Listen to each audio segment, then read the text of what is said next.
Everyone, welcome back to my channel. आज की इस वीडियो में हम पढ़ने वाले हैं माइक्रो इकोनॉमिक्स का चैप्टर नंबर 3, प्रोडक्शन एंड कॉस्ट। तो चलिए स्टार्ट करते हैं इस चैप्टर को। तो जब नाम है इसका प्रोडक्शन, तो इट मीन्स कि हम प्रोडक्शन से रिलेटेड बात करेंगे, कॉस्ट से रिलेटेड बात करेंगे। तो बेसिकली अगर हम देखें तो इस चैप्टर में हम पूरे चैप्टर में किस चीज़ के बारे में बात करेंगे, जो इंडिविजुअल प्रोड्यूसर होता है उसके बिहेवियर के बारे में बात करेंगे। और पिछले चैप्टर में हमने किस चीज़ के बारे में बात की थी, एक इंडिविजुअल जो कंज्यूमर होता है उसके बारे में बात की थी, उसके बिहेवियर के बारे में। तो चलिए स्टार्ट करते हैं। ये बिल्कुल नोट्स की तरह, अगर आपको ये नोट्स चाहिए तो कमेंट बॉक्स में आप ज़रूर बताइएगा, मैं प्रोवाइड करा सकती हूँ इंस्टाग्राम पे। तो चलिए स्टार्ट करते हैं। Production is the process by which inputs are transformed into output. Production क्या है, एक ऐसा प्रोसेस है जिसमें जो इनपुट होता है वो आउटपुट में ट्रांसफॉर्म किया जाता है। Production is carried out by the producers और अ फर्म्स। प्रोडक्शन किसके थ्रू कैरी किया जाता है, तो जो प्रोड्यूसर्स होते हैं उनके थ्रू कैरी किया जाता है, जो फर्म्स होते हैं उनके थ्रू कैरी किया जाता है।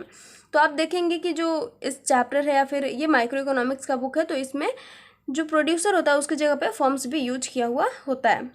A firm acquires different input like labour, machines, raw materials etcetera. तो जो एक फर्म होता है, जो एक प्रोड्यूसर होता है, वो कौन सी चीज़ों की ज़रूरत पड़ती है उसको एक इनपुट को आउटपुट में ट्रांसफॉर्म करने के लिए। तो वो इनपुट किस तरह का होता है, तो उसमें लेबर हो सकते हैं, मशीन्स हो सकते हैं, लॉ से रिलेटेड चीज़ें हो सकती हैं, और रॉ मटेरियल्स हो सकते हैं। ये सारी चीज़ें उस इनपुट में शामिल होती हैं। In order to acquire inputs a firm has to pay for them. तो इनपुट वो कहीं ना कहीं से खरीदेगा। एक प्रोड्यूसर भी है तो वो क्या करेगा, वो लेबर कहीं से खरीदेगा, मशीन खरीदेगा, रॉ मटेरियल्स खरीदेगा, तब तो वो किसी इनपुट को आउटपुट में ट्रांसफॉर्म करेगा। तो उस इनपुट को खरीदने के लिए क्या करना पड़ता है, इसको पे करना पड़ता है, जिसको हम क्या बोलते हैं, कॉस्ट ऑफ प्रोडक्शन बोलते हैं। आगे हमारा the difference between revenue and cost is called firms profit. जो रेवेन्यू और कॉस्ट के बीच का जो डिफरेंस होता है उसको हम क्या बोलते हैं, फर्म्स प्रॉफिट बोलते हैं, प्रोड्यूसर्स प्रॉफिट बोलते हैं। आगे का जो टॉपिक है हमारा वो है प्रोडक्शन फंक्शन। प्रोडक्शन फंक्शन क्या है देख लेते हैं। The inputs that a firm uses in the production process are called factors of functions. तो जो भी इनपुट्स एक प्रोड्यूसर फर्म यूज़ करता है प्रोडक्शन के प्रोसेस में, वो क्या होता है, प्रोडक्शन का फैक्टर होता है। तो फैक्टर किस तरह का है, ये लेबर है, ये कैपिटल है, ये है फैक्टर प्रोडक्शन का। आगे हमारा Q इज इक्वल टू के इंटू आर एल। Q क्या है, आउटपुट है, के हमारा कैपिटल है, और एल क्या है, ये लेबर है हमारा।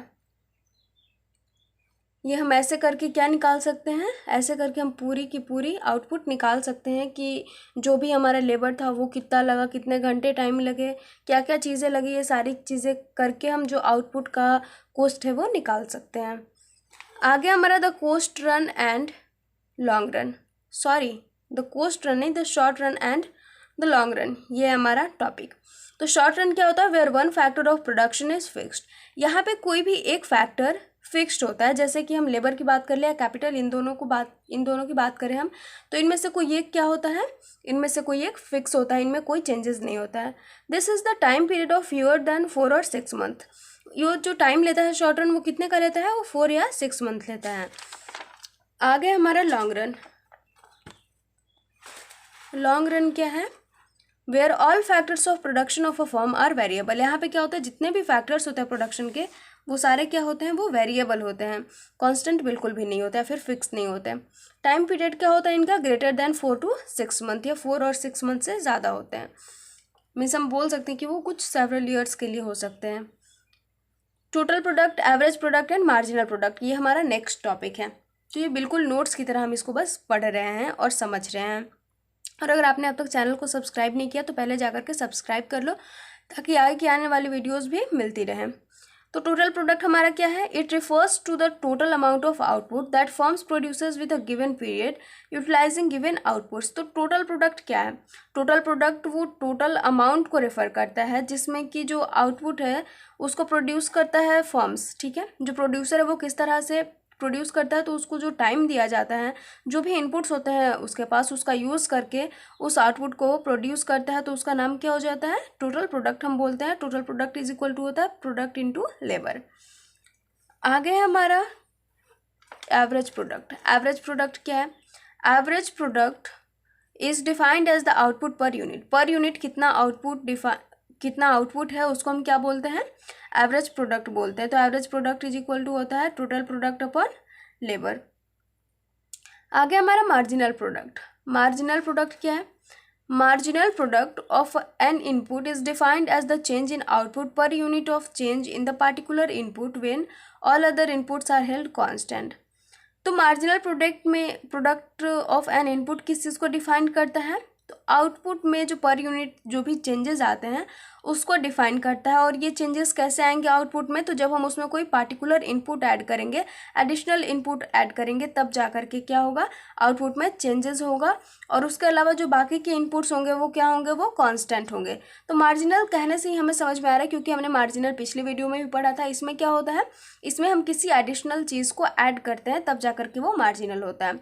तो marginal product is equal to होता है change in output change in input. ये है हमारा फॉर्मूला। बेसिकली इस चीज़ से हम चेंजिंग को ही रिप्रेजेंट करेंगे इस बुक में। आगे हमारा टोटल प्रोडक्ट और मार्जिनल और एवरेज प्रोडक्ट का ग्राफ, तो वो हम देख लेते हैं। ये हमारा शेड्यूल बनाया हुआ और इसके अकॉर्डिंग हम क्या करेंगे, अपना ग्राफ रेडी करेंगे। तो आप पहले इसको ध्यान से देख लीजिए अच्छे से, और उसके बाद हम आते हैं ये ग्राफ में। ये रहा हमारा ग्राफ, ये किस तरह से बना हुआ है। तो ये है हमारा एपी का ग्राफ, ये है एमपी का, और ये जो ऊपर गया है वो किस चीज़ का है, वो टोटल प्रोडक्ट का ग्राफ है। तो ये हम ज़्यादा कुछ नहीं करेंगे, इसमें जो हमारा शेड्यूल दिया हुआ है उसके अकॉर्डिंग बस इसको बना देंगे, वो हमारा ग्राफ कंप्लीट हो जाएगा। और जो याद रखने वाली चीज़ है वो क्या है, तो ये है कि ये जो हमारा ग्राफ है टोटल प्रोडक्ट और एवरेज प्रोडक्ट और मार्जिनल प्रोडक्ट का, उसका शेप किस तरह का होता है। तो जो टोटल प्रोडक्ट है वो एस शेप्ड होता है, आप देख सकते हो यहाँ पे अच्छे से देख सकते हो ये किस तरह का है। ये ऐसे गया है तो हम इसको एस शेप बना सकते हैं, ऐसे एस हो जाएगा। और ये हमारा क्या है, ये दोनों ही हमारा इन्वर्स यू शेप्ड है। इन्वर्स कहने का मतलब है कि उल्टा यू है, ठीक है। और एक और चीज़ है हमारा, the tendency of MP to first increase and then fall is called law of variable proportion और law of diminishing marginal product. तो law of diminishing marginal product क्या होता है या फिर लॉ ऑफ वेरिएबल प्रोपोर्शन क्या होता है, उसी का लिखा हुआ है, ये उसी को डिफाइन करा हुआ है कि जब एमपी जो मार्जिनल प्रोडक्ट है हमारा, जो फर्स्टली ये इंक्रीज़ करता है, ये हमारा इंक्रीज़ है ये, और उसके बाद जब ये डिक्रीज़ करता है, फॉल करने लगता है, इसी को हम बोलते हैं लॉ ऑफ वेरिएबल प्रोपोर्शन या फिर law of diminishing marginal product. आगे हमारा return to scale. When a proportional increase in all inputs results in an increase in output by the same proportion, तो जितना प्रोपोर्शन में हमारा इनपुट इंक्रीज करता है उतना ही प्रोपोर्शन में क्या होगा, हमारा आउटपुट भी इंक्रीज करेगा। The production function is set to be display constant returns to scale, और इसको हम क्या कहते हैं, कांस्टेंट रिटर्न्स टू स्केल कहते हैं, CRS कहते हैं। आगे हमारा when a proportional increase in all outputs result in an increase in output by a larger proportion, the production function is set to display increasing returns to scale IRS। तो जब proportional all input का increase करता है और जो उसका output है वो उससे भी ज़्यादा इंक्रीज करता है, ठीक है, तो उसको हम क्या बोलते हैं, increasing returns to scale IRS। आगे हमारा decreasing return to scale holds when a proportional decrease in all inputs result in an increase in output by a smaller proportion। तो इसमें क्या होता है कि जो इनपुट्स हैं, जो ऑल इनपुट में जो इंक्रीजमेंट हो रहा है उसकी वजह से क्या होता है, इसमें आउटपुट जो है स्मॉलर प्रोपोर्शन में इंक्रीज करता है। तो बेसिकली ये चीज़ हमें याद रखना है कि जिसमें इनपुट और आउटपुट दोनों बराबर होते हैं वो क्या होता है, वो होता है हमारा CRS। और जिसमें क्या होता है, इनपुट कम होता है, इनपुट मतलब जितना हो रहा है उससे कहीं ज़्यादा आउटपुट हो रहा है, तो वो क्या होता है, हमारा IRS होता है। और जिसमें इनपुट बड़ा हो और आउटपुट छोटा हो, आउटपुट कम अमाउंट में हमें मिल रहा हो, तो वो क्या होता है, वो होता है हमारा DRS। आगे हमारा कोस्ट में हम सबसे पहले देखेंगे शॉर्ट रन कोस्ट के बारे में, उसके बाद देखेंगे लॉन्ग रन कोस्ट। तो यह शॉर्ट रन कोस्ट का हमारा पहला टोटल कोस्ट, जिसमें total cost is the sum of total variable cost TVC and the total fixed cost. तो टोटल कोस्ट क्या है, टोटल वेरिएबल कोस्ट और टोटल फिक्स्ड कोस्ट का सम है। तो यहाँ पे ये लिखा हुआ है फॉर्मूला, अगर हम टोटल कोस्ट निकालना हो तो हम इसको ऐड कर देंगे तो हमारा आ जाएगा। टोटल फिक्स्ड क्या होता है, the cost that a firm incurs to employ this fixed inputs is called the total fixed cost. आगे क्या है हमारा, आगे हमारा टोटल वेरिएबल कोस्ट, जिसमें क्या होता है, the the cost that a firm incurs to employ this variables inputs is called variable cost. तो जिसमें क्या होता है कि एम्प्लॉय करता है, एक फर्म जो एक प्रोड्यूसर है वो किसको एम्प्लॉय करता है, वेरिएबल इनपुट्स को, और टोटल फिक्स्ड में क्या करता है, वो फिक्स्ड कोस्ट को एम्प्लॉय करता है। आगे है हमारा short run cost, short run average cost. The short run average cost SAC incurred by the firm is defined as a total cost per unit of output। per unit of जो total cost per unit output है उसको हम क्या बोलते हैं, उसको हम बोलते हैं SAC। तो इसको एक और तरीके से यहाँ पे देखिए अलग एक फार्मूला लिखा हुआ है, ये एक फार्मूला है, ये दूसरा फार्मूला है, तो हम घुमा फिरा कर एक ही जगह पहुँचेंगे, वो देखते हैं कैसे। सबसे पहले इस फार्मूले, ये फार्मूला हमारे सबसे पहले लिखा हुआ था, तो इसके ऊपर हम चलते हैं। T C is equal to क्या होगा, तो देखो इसके लिए हमें सबसे पहले एवरेज कोस्ट को पढ़ लेना होगा, तो चलो पढ़ लेते हैं। Average cost is the sum of the average variable cost and average fixed cost. Average cost क्या है, एवरेज वेरिएबल कोस्ट और एवरेज फिक्स्ड कोस्ट का सम होता है। और एवरेज वेरिएबल कोस्ट क्या होता है, the average variable cost AVC is defined as the total variable cost per unit of output. Per unit total variable cost कितना, उसको हम कहते हैं एवरेज वेरिएबल कोस्ट। और आगे हमारा एवरेज फिक्स्ड कोस्ट, तो ये क्या होता है, is defined as total fixed cost per unit of output. और यहाँ पे क्या हो रहा है, per unit output total fixed cost कितना है उसको कहते हैं एवरेज फिक्स्ड कोस्ट। तो चलो इसको हम रखते हैं। तो हमारा क्या था, टीवीसी था, टीवीसी नहीं था हमारा सबसे पहले था, यहाँ पे देख लो SAC इज इक्वल टू क्या है, TC अपॉन Q है। तो हमें पता है कि TC इज इक्वल टू क्या होता है, TVC प्लस TFC। ओके, ये होता है हमारा। तो हम यहाँ पे लिख सकते हैं SAC is equal to TVC plus TFC upon Q, लिख सकते हैं ये हम। अब हम एक और चीज़ करेंगे, वो ये है कि TVC का निकालो। TVC की जगह पे क्या लिख सकते हैं हम, AVC इंटू Q लिख सकते हैं इन दोनों को मल्टीप्लाई करके। और AFC की जगह क्या लिख सकते हैं, सॉरी TFC की जगह क्या लिख सकते हैं, AFC इंटू Q। तो लिख दो इसको। TVC की जगह हमारा क्या था, तो TVC की हम जगह हमारा था AVC plus into Q plus AFC is equal to हमारा क्या था, sorry TFC is equal to AFC into Q और अपॉन Q है, तो हम Q को इसमें कॉमन ले लेंगे, AVC प्लस AFC आ जाएगा हमारा अपॉन Q, Q कट जाएगा तो हमारा आ गया AVC प्लस AFC आ गया हमारा। तो ये प्रूव हो चुका है अब कि ये कैसे आया। तो अब इसमें कोई कंफ्यूज नहीं होगा कि SAC is equal to AVC plus AFC क्यों लिखा हुआ है, ठीक है।